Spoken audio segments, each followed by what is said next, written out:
আমার ভাইরা, ওমর রাদিয়াল্লাহু তাআলা এক রাকাত নামাজ শেষ করেছেন।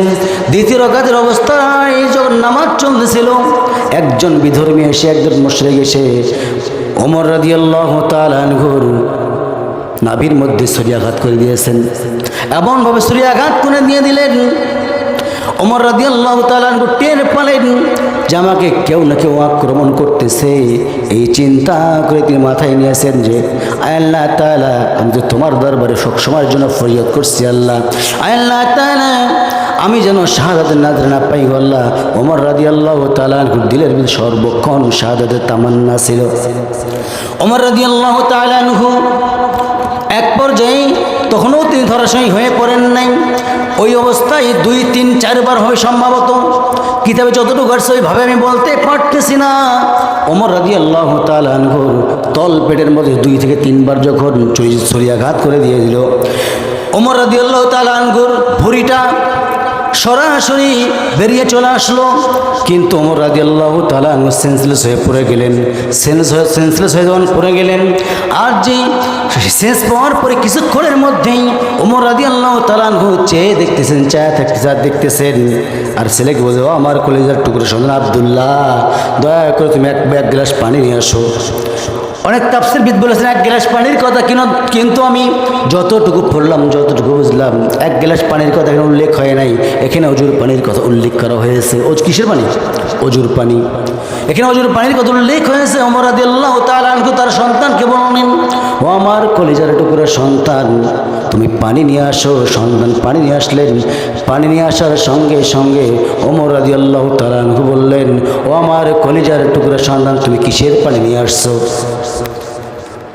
সন্তানকে বললেন, ও সন্তান, তুমি কিসের পানি নিয়ে আসছো? আমি তো খাবো না এই পানি, আমি তো অজু করবো। তার কারণ হলো নামাজের অর্ধেকটা নামাজ হতে না হতেই আমাকে ছুরিয়াঘাত করে দিয়েছিল। এই কারণে আমি বাকি নামাজটা আদায় করে নিয়ে নেবো। আমার বন্ধুগণ, ভালো করে বলেন তো দেখি, যিনি নেতা হবেন, যিনি দায়িত্বশীল হবেন, যিনি সরকার হবেন, যিনি প্রধানমন্ত্রী হবেন, তার দায়িত্ব কি মসজিদ না পুরো বাংলাদেশ? কি শুধু মসজিদ?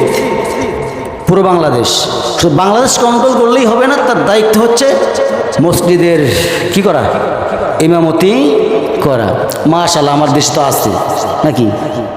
আমাদের দেশে সবাই 5 ওয়াক্ত নামাজ পড়ে। ওমর রাদিয়াল্লাহু তাআলা আনহু তার সামনে এক বড় ডাক্তার নিয়ে আসা হলো। সেই তৎকালীন সময়ের ডাক্তার, আবার ভুল ভাববেন না হুজুর, সেই সময়ের মধ্যে আবার কেমন ডাক্তার ছিল? অবশ্যই ডাক্তার ছিল। সেই সময়ের যেভাবে ডাক্তাররা চলাফেরা করতেন সেই রকমের ডাক্তার ছিল। ডাক্তার আসলেন, তিনি বললেন, 1 গ্লাস দুধ দাও।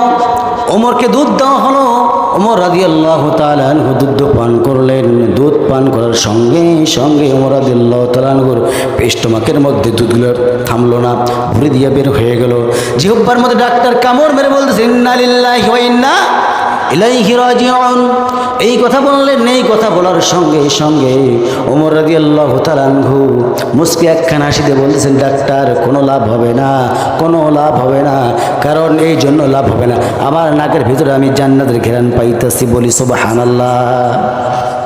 ওমর রাদিয়াল্লাহু তাআলা আনহু সর্বক্ষণ শাহাদাতের দোয়া করছে, আল্লাহ তাআলা, আমি যেন শাহাদাত বরণ করি এবং তোমার হাবিব মুহাম্মদ সাল্লাল্লাহু আলাইহি ওয়াসাল্লামের পাশেই যেন আমাকে দাফন করা হয়। এভাবে বলছিলেন, তিনি দোয়া করছিলেন। ওই যেমন সময় নেই, আমি শর্ট আকারে বলতেছি।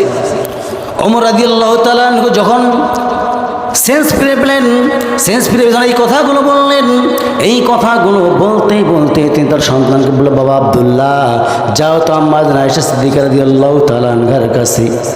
কার কাছে? আম্মা জান আয়েশার কাছে গেলেন। গিয়ে বললেন, আম্মা জান, আব্বা আপনার কাছে আবদার করেছে। কি আবদার করেছে?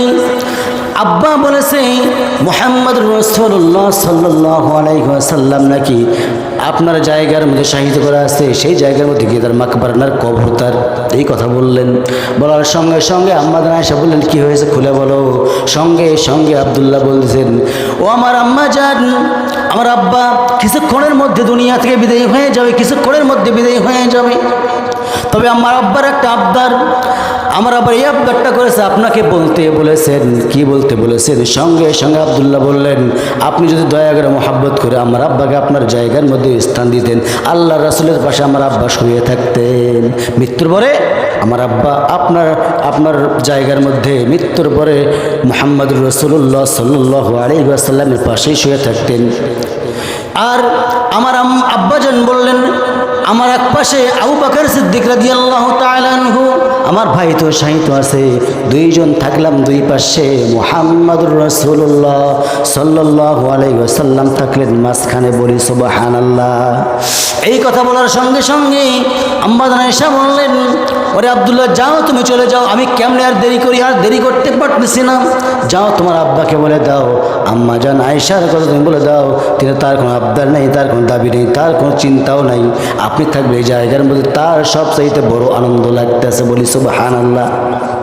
তাহলে জায়গার বাহাদুরি তারা দেখায় নাই। আজকে যদি কি করে মসজিদের পাশেই কবরস্থান দেয়, পাশাপাশি না দিলেও একটা কবরস্থানের জায়গা দেওয়া হয়, তাহলে কবরস্থানের জায়গা দেওয়ার পরে 6 মাস 1 বছর পরে কি করে, কি বলে, খোটা মারে, এই আমার বাপদাদার জায়গা, এরকম করে বলে না, এ বলা যাবে, এরকম করে বলা যাবে না। তার কারণ একটু যদি আমরা সাহাবা কেরামের দিক তাকাই, আমরা সম্পূর্ণ পরিবর্তন হবে ইনশাআল্লাহ।